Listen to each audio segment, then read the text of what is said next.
जी दोस्तों, वीलॉग में पहला हमने उसका पहला पार्ट किया कि जो हमारे ऑफिसर्स हैं वो अफसर हैं, वो जो इतनी तरबियत हासिल करते हैं, इतने काबिल होते हैं, क्रीम ऑफ द सोसाइटी होते हैं। रिटायरमेंट के बाद वो इलेक्शन क्यों नहीं लड़ते? वो हुक्मरान क्यों नहीं बन सकते? वो मिनिस्टर खुद क्यों नहीं बन सकते? बहुत ज़्यादा उसमें से लोग जो हैं, कई लोग जो हैं उसमें वहाँ तक पहुँचते हैं, लेकिन रिटायरमेंट के बाद उनका जो एक टेम्परामेंट है वो टोटली डिफरेंट होता है, उसकी जो रिक्वायरमेंट्स हैं टोटली डिफरेंट होती हैं, उसकी एक्टिविटीज़ टोटली डिफरेंट होती हैं। तो हम उसको पहले व्लॉग में हमने किया है कि उसकी क्या क्या वजूहात हैं, उसका शॉर्ट टेम्पर्ड होना, सियासी दबाव होना, और उनकी जो इंड्यूसमेंट है, उनका जो फैमिली बैकग्राउंड है वो डिफरेंट होना, और उसके बाद अपने आप को आइसोलेट करना सोसाइटी से, अपने रिश्तेदारों से, दोस्तों से, और अपने सबॉर्डिनेट्स जो हैं उनके साथ एक डिस्टेंस रखना, जो उनकी ट्रेनिंग होती है वो नहीं होनी चाहिए। अपने कल्चर से दूर रहना, अपनी लैंग्वेज से दूर रहना, और बाहर की चीज़ों को जो है वो जो दसावरी चीज़ें हैं, जो इम्पोर्टेड चीज़ें हैं उसको ज़्यादा अहमियत देना। अपनी देसी चीज़ें जो हैं वो उसको उससे नफ़रत करना, बस देसी घी और देसी मुर्गी के अलावा तो देसी सारी चीज़ों को जो है वो बुरा समझना। तो इस तरह के जब वो मेक शिफ्ट प्रोग्राम बनाएंगे या प्रिटेंशन करेंगे तो डेफिनेटली उनका एक साइकोलॉजिकल जो सिस्टम है इंसान के अंदर वो डिस्टर्ब होगा, और वो उसका जो नेगेटिव इम्पैक्ट उसकी हेल्थ के ऊपर होगा कि वो चाहते कुछ हैं, हो कुछ रहा है। वो एक फ़ाइल पे दस्तखत नहीं करना चाहते हैं लेकिन उनको करना पड़ रहा है। तो ये सारी चीज़ जितनी भी उनकी जो एक साइकोलॉजिकल हैमरिंग है और उनके ऊपर जो है वो हो रहा है, दबाव आ रहे हैं, तो वो उनकी सेहत को भी डिस्टर्ब करती है, उनकी जो क्रिएटिविटी है उसको डिस्टर्ब करती है, और फिर उसके जो एटीट्यूड है उसको डिस्टर्ब करती है, और फिर उसका जो अपनी फैमिली के साथ जो है वो भी रवैया बुरा हो जाता है, दोस्तों के साथ आइसोलेशन। तो ये सारी चीज़ें हमने डिस्कस की हैं। अब उसके अगले हिस्से में हम ये करते हैं कि जो इनसिक्योरिटी होती है, जो ऑफिसर्स होते हैं वो इनसिक्योर होते हैं बच्चों के मुस्तकबिल के बारे में, क्योंकि ऑफिसर अकेला नहीं होता। अगर वो करप्शन लोग क्यों करते हैं? कुछ लोगों को तो वैसे ही आदत होती है, पैसा इतना होने के बावजूद वो करप्शन किए जाते हैं। लेकिन हम ऑफिसर्स के लिहाज से बात करते हैं कि अगर किसी जगह के ऊपर जो ऑफिशल्स हैं या ऑफिसर्स या ऑफिशल्स हैं वो अगर करप्शन करते तो क्यों करते हैं? क्योंकि वो एक घर नहीं होता, वो एक शख्स नहीं होता। हमारी जो तनख्वाहें हैं, जो हमारी, वो उनकी जो काम है उसके मुताबिक नहीं है। फॉर एग्ज़ाम्पल अगर मैं एजुकेशन की बात करूं कि जब एक बंदा एसोसिएट प्रोफेसर या फुल प्रोफेसर बनता है तो उस वक्त उसके बच्चे भी जवान होते हैं, उनकी नौकरियां, उनकी शादियां, उनके उनकी एडजस्टमेंट करना, उनकी तालीम उनको करना, इसके ऊपर उनको फंडिंग की ज़रूरत है। फिर क्या करते हैं प्रोफेसर?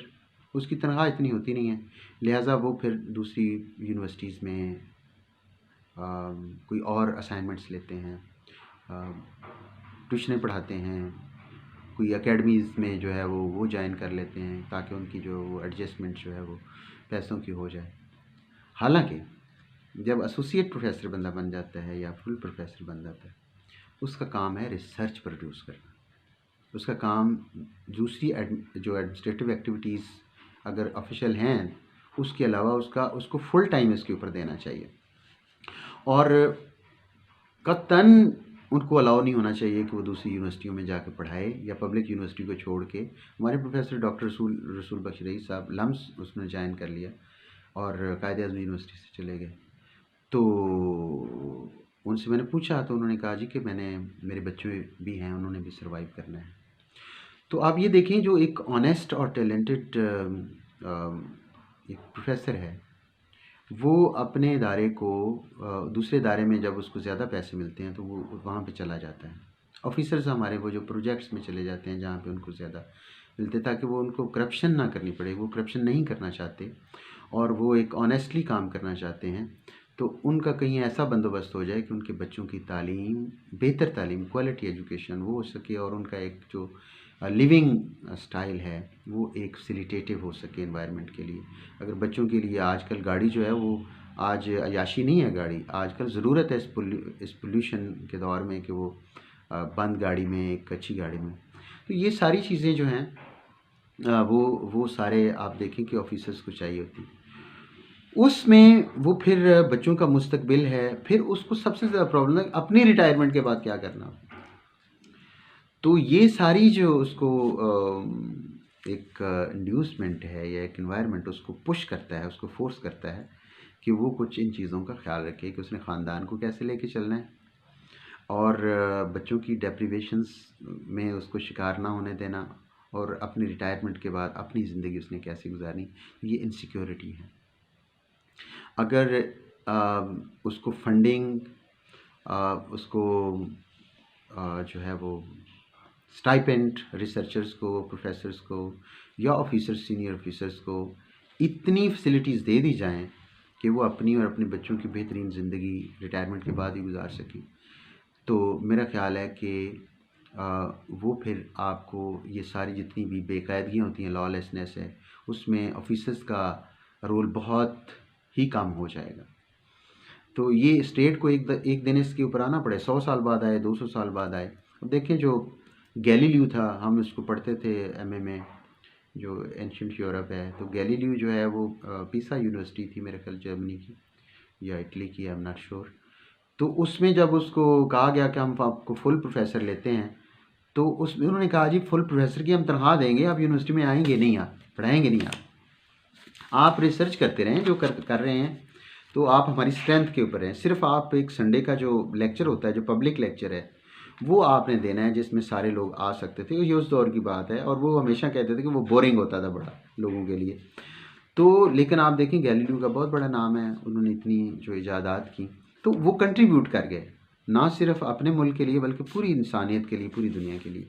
तो हमारे यहाँ भी ये होना चाहिए कि जो प्रोफेसर्स हैं जब वो प्रोफेसर हो जाते हैं तो उनके लिए स्पेशल इंसेंटिव्स होना चाहिए कि वो रिसर्च करें। If he is producing good research, तो वो इंटरनेशनल लेवल की अगर वो कर रहा है या उसको वो करने का इरादा रखता है, उसका प्रोजेक्ट बड़ा अच्छा है, तो उसको स्पेशल फंडिंग होनी चाहिए ताकि उसको फ़िक्र ना, उनको जो बच्चों की शादी के लिए है उसके लिहाज से उनको बाकायदा एक फैसिलिटेटिव इन्वायरमेंट देना चाहिए, एक इंसेंटिव देना चाहिए। सो ये एक चीज़, तो उनको इनसिक्योरिटी जो है ऑफिसर्स को, वो इन लिहाज से इनको मजबूर कर देती है कि वो इस तरह की नेगेटिव एक्टिविटीज़ में जाएं। अब आप देखें कि अंग्रेज़ हैं, जिस जो लेगेसी हमारी चल रही है, अंग्रेज़ ऑफिसर कैसा होता था कि वो अपनी पूरी सर्विस में बाकायदा रिकॉर्ड को मेंटेन करता था, अपनी डायरी मेंटेन करता था, अपने तजर्बात, मुशाहिदात उसको सामने रखता था, सैर करता था, आम लोगों से, गरीबों से मिलता था, उनकी कल्चरल डायनामिक्स को देखता था, उनकी रिलीजियस जितनी भी चीज़ें हैं उसको देखता था और उसके बाद बायोग्राफी अपने लिखता था। और आपने देखे हैं कि जितने बड़े बड़े कनिंगम और जितने बड़े बड़े लोग यहाँ पे हुए हैं, जो डिप्टी कमिश्नर, असिस्टेंट कमिश्नर, ये सारे राइटर्स हैं और इनकी अपनी पर्सनल लाइब्रेरी जो होती थी वो उसको मेंटेन किया हुआ था, तो उनकी नौकरी भी चलती रहती थी। तो लेकिन आज आप देखें कि यहाँ पे जो करप्शन और हुक्मरानों को खुश करना ताकि रिटायरमेंट के बाद उनको किसी जगह के ऊपर वो लगा दें कि इलेक्शन कमीशन का जो है वो बना दें, किसी और जो नैब का उसको चेयरमैन बना दें, या उसको जो है वो किसी और यूनिवर्सिटी का वाइस चांसलर बना दें। तो ये आप ये देखें कि उनकी सारी फोकस जो होता है, अगर वो डिफाइंड रहा होता हो बंदा, क्रिएटिव बंदा हमेशा डिफाइंड होता है, तो जो अगर वो कहते नहीं जी ये सूटेबल बंदा नहीं है, ये फड्डेबाज आदमी है, ये बात नहीं मानता, ये कंप्रोमाइज़ नहीं करता, तो ये कंप्रोमाइजिंग नहीं है, तो हम इसको ये काम नहीं चलेगा, ये टीम नहीं बना सकते, ये टीम वर्क के तौर पे, ये टीम मेंबर के तौर पे नहीं चल सकता। तो उसकी इतनी खामियां बयान की जाती हैं कि उनको एडजस्ट नहीं किया जा सकता। लिहाजा फिर ये होता है कि जो एक वीक ऑफिसर होता है वो एक वांटेड होता है, जबकि जो एक स्ट्रॉन्ग ऑफिसर होता है, जो एक क्रिएटिव होता है, बहुत अच्छा होता है, वो अनवांटेड ऑफिसर होता है। तो इस लिहाज से जो सियासतदान है उन्होंने उनको ज़हनी तौर पे ऑफिसर्स को, ब्यूरोक्रेट्स को तैयार कर लिया है कि उनमें से कई लोग जो हैं वो फौरी तौर पे तैयार हो जाते हैं उनके मुताबिक चलने के लिए, उनको खुश करने के लिए, और रिटायरमेंट के बाद फिर उनको बहुत कुछ मिल भी जाता है। उसके बाद जो एक ऑफिसर्स हैं उनमें आवाम में वो जाना पसंद नहीं करते अब देखें अंग्रेज़ के दौर में जो एक्सियंस वगैरह होते थे, ओवरसीयर्स होते थे, नहरों के ऊपर उनकी कोठियाँ होती थी और वो फील्ड में रहते थे। एसपी जो हैं, डीएसपी हैं, वो रोज़ाना गश्त पे निकलते थे और जो ट्रैफिक का एसपी है वो बाकायदा गश्त पे निकलता था, वो चेक करता था मुख्तलिफ पॉइंट्स। लेकिन आज ये सारा काम जर्नलिस्ट कर रहे हैं, रिपोर्टर्स कर रहे हैं कि वो फिर छाप देते हैं कि ये शख्स यहाँ पे पैसे ले रहा है, यहाँ पे जो है वो किसी गाड़ी को नाजायज़ जो है वो गाड़ियों को तंग कर रहा है, यहाँ पे ये है। तो ये सारा काम जो है वो गवर्नेंस में अब वो जर्नलिस्ट सपोर्ट कर रहे हैं कि फ़लाँ जगह ये वाक़या हो गया, वो टीवी पे आ जाता है और उसके बाद फिर वो उनको जो गवर्नमेंट है उसको या डिस्ट्रिक्ट एडमिनिस्ट्रेशन है वो उसको टेकअप करती है। तो वो काम जो अंग्रेज़ दौर में उनके ऑफिशल्स कर रहे थे वो अब ख़त्म हो गया है। जो उसकी जगह पे हमारे जो जर्नलिस्ट हैं भाई वो ये सारा काम कर रहे हैं। तो अभी जो है वो समझा जाता है कि जो आम लोग हैं वो गैर महज़्ज़ब होते हैं, घटिया होते हैं, वो उनके मेयार से बहुत नीचे होते हैं, मेयार से गिरे होते हैं।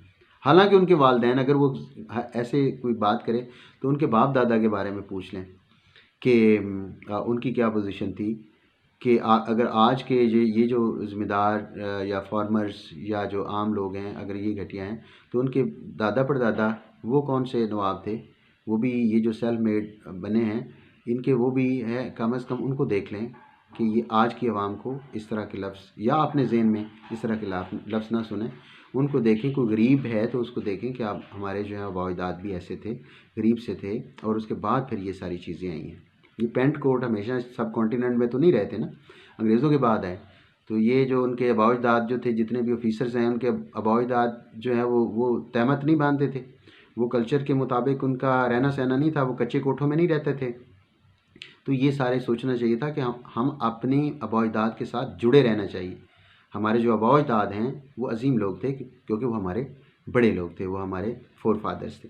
तो उनको ज़हन में, अपनी ख़ानदानियत को ज़हन में वो ज़रूर रखना चाहिए, क्योंकि अगर आपने ऑफिसर बन के आवाम के साथ रिश्ता ख़त्म कर लिया तो फिर आप अवामी नुमाइंदे या अवामी लीडर तो नहीं हो सकते।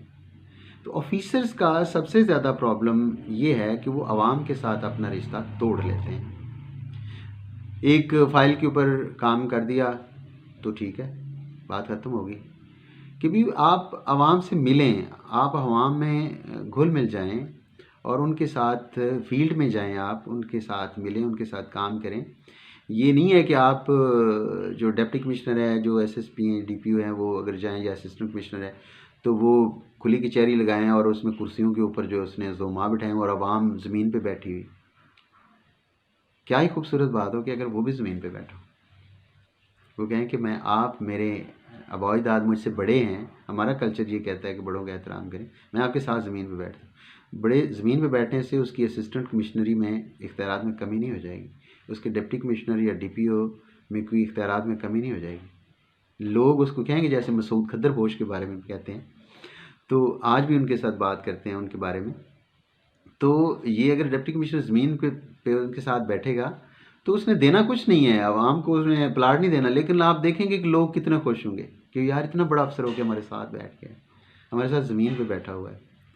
तो ये बड़ी बात है। और आप देखें कि जो हुजूर सल्लल्लाहु अलैहि वसल्लम है, ये बड़ी शख्सियात हैं, उन्होंने वो हमेशा आम इकट्ठे बैठते थे वो और इकट्ठे खाते थे। तो उनकी एक आवाम में उनकी जुड़त होती थी, मोहब्बत होती थी। तो हमारे ऑफिसर्स को आवाम से कट ऑफ नहीं होना चाहिए। आवाम से कट ऑफ नहीं होंगे तो वो रिटायरमेंट के बाद हुक्मरान बन सकते हैं, ख़ुद मिनिस्टर बन सकते हैं। सारी ज़िंदगी मिनिस्टरों की नौकरियां चाकरियां की हैं, ग़ुलामी की है, तो ग़ुलाम ना रहें, रिटायरमेंट के बाद तो आज़ाद हो जाएं। तो ये बड़ा इम्पॉर्टेंट है कि आप आज़ादी लें। आप ऑफिसर बन के आप मज़ीद ग़ुलाम बने हैं, कम से कम रिटायरमेंट के बाद तो आज़ाद हो जाएं। तो आज़ादी बड़ी नेमत है, तो आवाम से रिश्ता ख़त्म करना ये दुरुस्त नहीं है।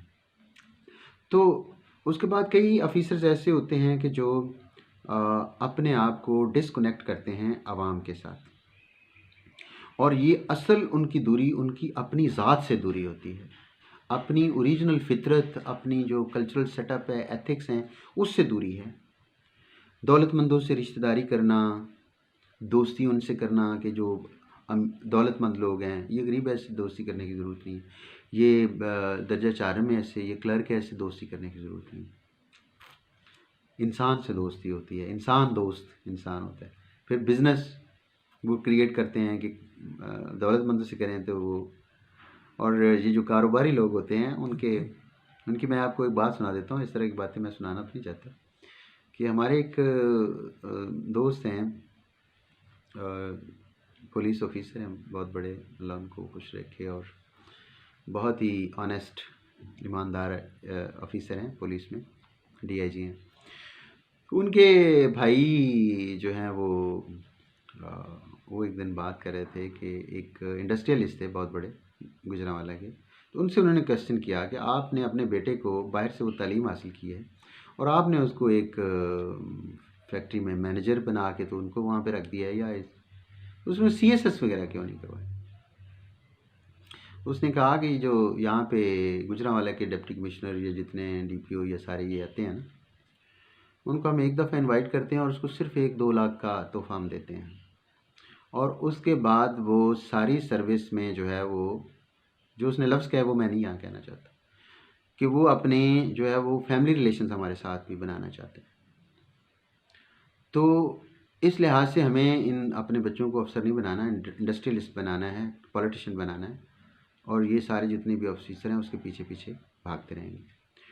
तो ये सारी जितनी भी हैं, अच्छा ऑफिसर्स भी ऐसे करते हैं कि एक अफसर बन जाएगा तो ये बड़े बड़े लोग जो हैं वो हमारे पीछे जो हैं वो दो मलाते फिरेंगे। भाई ये हमारा मुल्क है, ये हमारी सोसाइटी है, इंडस्ट्रियलिस्ट भी हमारे हैं, ऑफिसर भी हमारे हैं, गरीब भी हमारे हैं, क्लर्क भी हमारे हैं, ये सारे लोग हमारे हैं, कितनी भी पॉलिटिकल पार्टीज़ हैं, लेकिन ये हमारे लोग हैं। हमने इस तरह चलना है। जो ऑफिसर्स हैं उनसे गुजारिश है कि वो जो नई नस्ल है जो आगे ऑफिसर्स बनेंगे या बने हैं नए नए, तो उनको ये गुजारिश है कि वो इस जो इंटेलेक्चुअलिटी को लेके साथ चलें कि ये सारे हमारे लोग हैं। हाँ, जिनके साथ आपका एक कंपैटिबिलिटी ऑफ माइंड हो गया, आप उसके दोस्त बन जाते हैं, हाँ वो कोई भी हो, तो वो आप ज़रूर करें, जिससे मर्ज़ी दोस्तियाँ करें, उससे कोई हर्ज नहीं है। दौलतमंद से दोस्ती करना कोई बुरी बात नहीं है, लेकिन आप किसी को नफ़रत करना या किसी को डिस्टेंस उसकी दौलत या उसको उसके ओहदे के लिहाज से उसको दूर रखना, ये किसी लिहाज से दुरुस्त नहीं।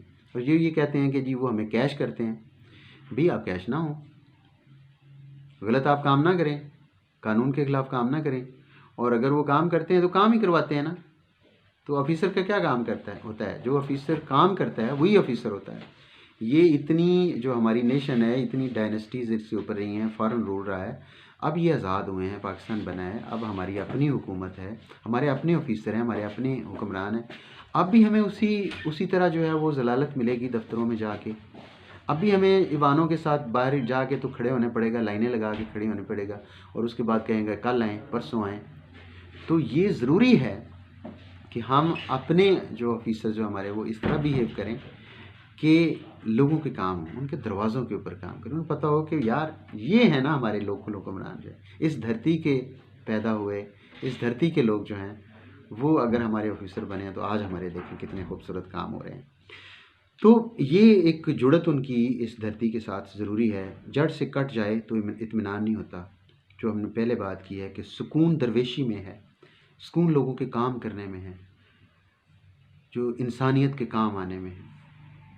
तो अगर वो नहीं करेंगे तो उनकी डिसकनेक्टिविटी होगी उसके ओरिजिन के साथ, और जहाँ जो ओरिजिन से कट जाता है वो सुख नहीं हासिल कर सकता।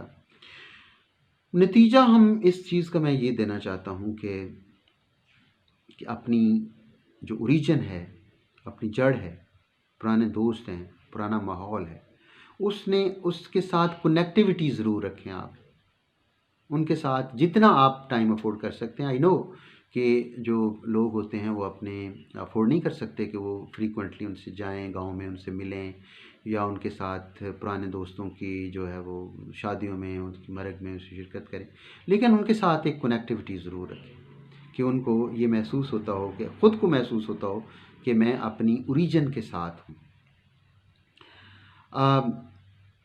कभी ये भी ठीक होता है कि आप राबितों में थोड़ा सा डिस्टेंस रख लेते हैं, लेकिन एक फ़ितरी ताल्लुक़ जो है वो आपके लिए कायम रखना ज़रूरी है, क्योंकि जब आवाम से कट जाएंगे आप, तो रिटायरमेंट के बाद हुक्मरान की बजाय आप नौकर ही बनेंगे। आपने 30-35 साल आप नौकर रहे, नौकरी की आपने, और अगर आपने आवाम के साथ ताल्लुक़ नहीं रखा तो फिर रिटायरमेंट के बाद आप हुक्मरान नहीं रहेंगे, बल्कि आप नौकर ही रहेंगे। तो इस लिहाज से आप जो है आवाम के साथ रिश्ता कायम रखना आपका ज़रूरी है, अगर आपने रिटायरमेंट के बाद एक बाइज़्ज़त तौर पे अपनी सोसाइटी की खिदमत को जारी रखना है। फिर आवाम के काम करेंगे तो हुक्मरान बनेंगे, लीडर बनेंगे, क्योंकि आवाम के आपके साथ होगी। आवाम की बजाय अगर आप दौलतमंदों के आपने 30-35 साल काम किए हैं तो आप नौकर ही रहेंगे। नतीजा यही है जो मैंने बात की है कि तमाम अफसरान कभी लीडर बन नहीं सकते, क्योंकि वो आवाम की खिदमत करने की बजाय दौलतमंदों के नौकर बनकर सारी ज़िंदगी, सारी अपनी सर्विस गुजार लेते हैं। जिस दिन अफसरों ने अवामी मसाइल हल करने की कसम खा ली, मेरिट पे काम करने और गरीबों के ज़ख्म पर मरहम रखी, तो ये लोग रिटायरमेंट के बाद हाकिम बनेंगे, हुक्मरान बनेंगे। और हमें ज़रूरत है कि हम बजाय इसके कि एक जो रस्सागीर हैं या जो कब्ज़ा माफिया है उनके मातहत अफसरी करने की बजाय हम चाहते हैं कि हमारे बच्चे जो है वो अफसर बने, लोगों के काम करें, आवाम के बहुत काम करें, उसके करीब रहें, जब भी मौका मिले वो आवाम में जाएं और वहाँ पे अपनी एक पॉकेट्स क्रिएट करें, ताकि वो रिटायरमेंट के बाद उसी आवाम के पास जाएं और उनसे वोट मांगें और उनके बताएं कि वो सारे समझें कि ये ऑनेस्ट ऑफिसर है और काम करने वाला बंदा है। पंजाबी तो और जो दूसरे लोग भी हैं वो भी काम करने वाले अफसर को हमेशा अच्छा समझते हैं। तो वहाँ पे आप इलेक्शन लड़ें, वहाँ पे मिनिस्टर बने, पाकिस्तान के वज़ीर आज़म बने, सदर बने, तो फिर आपकी असल सलाहियतों का जो रिटर्न है वो हमारी कौम को मिलेगा। हम चाहते हैं कि हमारे ऑफिसर्स ईमानदार हों, कानून की हुक्मरानी पर यकीन रखते हों, मेरिट के ऊपर उन्होंने काम किया हो और आवाम के काम किए हों, अपनी पूरी उसने जो सर्विस है उसमें आवाम के काम किए हों, और उसके बाद फिर वो अवामी नुमाइंदे बने, हमारे हुक्मरान बने। हम इंतज़ार करते हैं हमारे ऑफिसर्स का कि कौन कौन ऑफिसर इस डगर पे चलता है और कल को हुक्मरान बनता है। पाकिस्तान जिंदाबाद, इंसानियत जिंदाबाद।